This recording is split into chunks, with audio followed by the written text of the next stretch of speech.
Bonsoir, honorable. Oui, bonsoir, Nixon.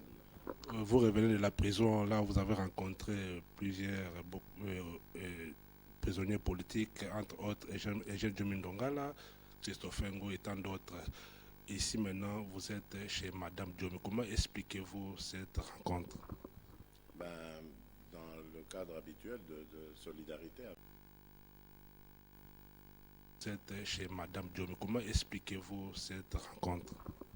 Ben, dans le cadre habituel de solidarité avec nos amis, avec leurs familles. Donc on vient faire ce qu'on est obligé de faire. Quand on a la même cause et qu'on est engagé pour le même combat, on est obligé de se soutenir et c'est ce que j'ai fait. Et comment répondez-vous à ceux qui disent que non, l'UDPS a abandonné Eugène Djomindongala et d'autres prisonniers politiques? Non, moi je ne fais pas attention à ces choses-là. Je ne rentre pas dans cette polémique. Eugène Diomi sait qu'on le soutient et je n'ai pas à l'afficher.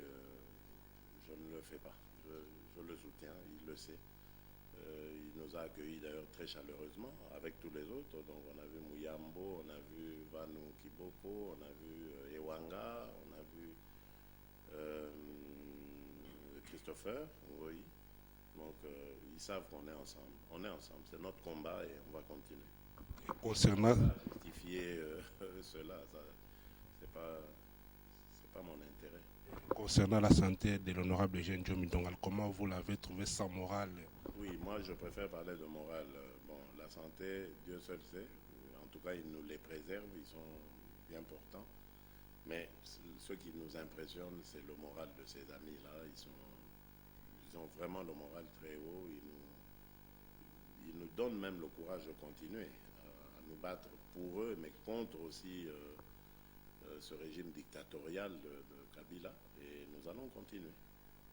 Et continuer avec le processus électoral qui a entaché beaucoup de problèmes. Croyez-vous quand même, s'il y aurait dialogue aujourd'hui, vous allez soutenir cette thèse-là de la libération des prisonniers politiques? Absolument, absolument.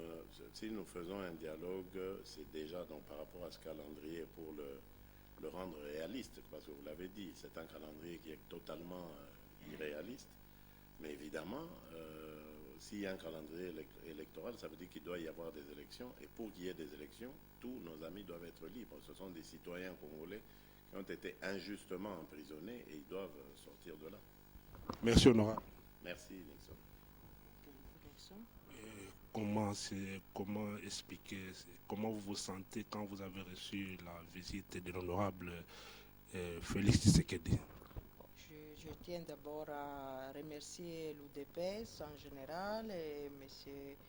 Félix Tshisekedi en particulier pour son geste de solidarité. D'ailleurs, il n'est pas le premier parce qu'il a déjà rendu visite à mon mari en prison l'année passée.